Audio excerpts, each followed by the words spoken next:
윤두창이 곧 체포될 것 같습니다. 경찰이 체포영장 집행 방해 혐의를 받고 있는 윤수계에게 오는 10일 소환 조사를 통보했습니다. 경찰청 비상계엄 특별수사단 관계자는 9일 정례 기자간담회에서 오는 12일 윤 전 대통령에게 출석을 요구했다고 밝혔습니다. 경찰은 지난달 27일 윤에게 첫 출석 요구를 했지만 당일인 지난 5일 윤은 출석하지 않았습니다. 특수단 관계자는 윤 전 대통령이 변호인을 통해서 출석이 어렵다고 통보했다고 전했는데 잘 아시겠지만 두창이가 체포된 지난 1월 이렇게 2차까지 불참하자 체포영장 받아서 빵에 넣었죠. 그때는 현직 대통령이라 어렵게 잡아 넣었는데 이제 경찰도 우리 이 대통령님 눈도장 찍으려면 제대로 해야겠죠. 조만간 다시 콩밥을 먹을 가능성이 매우 커 보입니다. 물론 두창이는 이거 말고도 특검만 제대로 출범하면 100%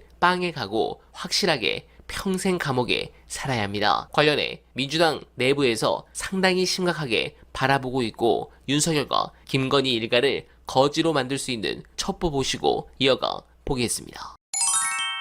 EDCF 대외경제협력 차관이 7억 달러 정도였더니 7억 달러 정도가 동남아 다른 국가들이 다 그 정도 수준이었어. 그런데 갑자기 2020년 집권하자마자 15억 달러로 확 뛰어버리고 그 다음에 작년에 30억 달러까지 뛰잖아요. 네. 왜 캄보디아만 그랬잖아요. 왜인지는 모르겠어. 그것까지는. 네. 거기 뭐 나오는데 별로 그렇게 돈이 들어가고 또 어떤 차관이 그렇게 많이 배정이 돼. 그런데 15억 달러 2020년 6월에 이게 15억 달러로 EDCF가 증액이 됐는데 이거는 수출입은행에서 하는 거거든요. 주는 거야 돈을.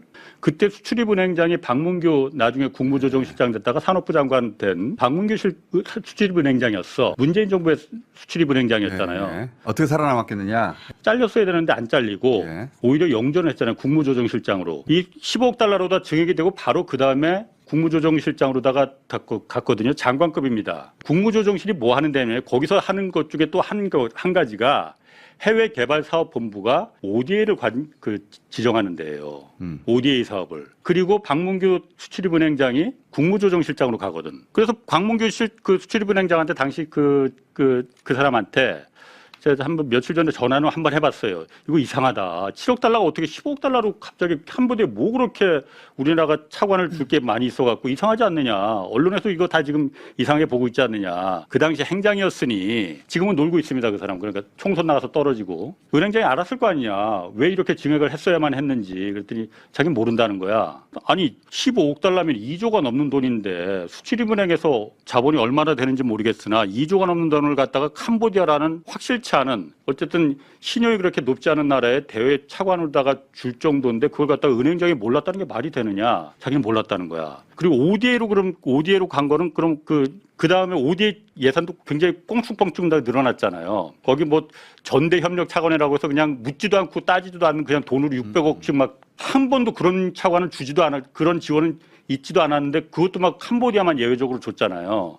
그건 어떻게 된 거냐 그랬더니 그거는 다 국무조정실에서 실행을 하지만은 기재부에서 내려오는 거다. 자기는 모른다. 뭐 모른다는데 어떻게 할 말이 있겠나. 그 부분도 그래서 계속 좀 알아봐야 되는 겁니다. 그러니까 수사기관에서도 앞으로 특검에서 하면은 이 부분도 왜 이게 갑자기 증액됐고 그 사람이 어떻게 그렇게 막 그 영전을 했고 왜 이랬는지 무슨 연관관계 있는 거 아니냐. 영전하고 이제 후임자가 전에 수출입은행에 있다가 나온 분을 이제 다시 수출입은행장으로 이제 하시고 기재부에 있던 예. 네네. 그래 그분이 이제 뭐 내부 승진 형식은 됐는데 이제 그분이 윤과 아주 깊이 있게 관련돼 있다라고 이제 수출입은행 있는 분이 얘기하는 걸 제가 들은 바가 있었고요. 또 한 가지는 이제 엊그제 그 제보 받은 것 중에 베트남 다낭, 경기도 다낭시라고 우리가 농담할 정도로 이제 한국분이 많이 이제 놀러 간다라고 알려져 있죠. 그 다낭의 호이안 해변에 골프장을 낀 아주 대형 초대형 리조트를 최근에 이제 한국 사람들이 와서 구입을 했다라고 해요. M&A를 했다라고 하는데 그 자금의 출처를 잘 추적을 해봐라. 이제 베트남, 캄보디아 붙어 있죠. 그래서 굉장히 뭐뭐로 의심되는 자금인 것 같다라고 이제 제보를 좀 자세히 해주셨어요. 또 하나는 이제 그 아까 건진법사가 이제 예화랑 많이 말씀드렸고 거기서 직선거리로 100m도 안 되는 예화랑은 이제 불법 선거사무소를 를 운영을 했었는데 예, 100m도 안 되는 바로 길 건너편 언덕에 살짝 올라가면 대형 카페 우리나라 그러니까 체인으로 10개 가까이 있는 유명한 카페가 있습니다. 영어로 시작되는 ABC로 시작되는 그런 카페에 있는데 거기가 이제 건진과 건진 딸 그리고 그 오너 등이 이제 항상 모여서 회합을 하는 곳이었고 거기로 수많은 그 국민의힘 실세들이 부르면 오고 했다. 건진을 만나러. 네네. 그런데 그 카페에 거슬러 가면 그 오너는 이제 국민의힘에서 기초지자체장 3선을 하신 분이다라는 거고 지금 초대형 시행 프로젝트를 하고 있다. 그런데 그게 이제 서울 링이라든지 강릉 링 해서 그 링도 또 주술적 무속적 의미가 있더라고요. 그 링이 몇 개가 링에? 예, 링이 몇 개가 합쳐지면 동방에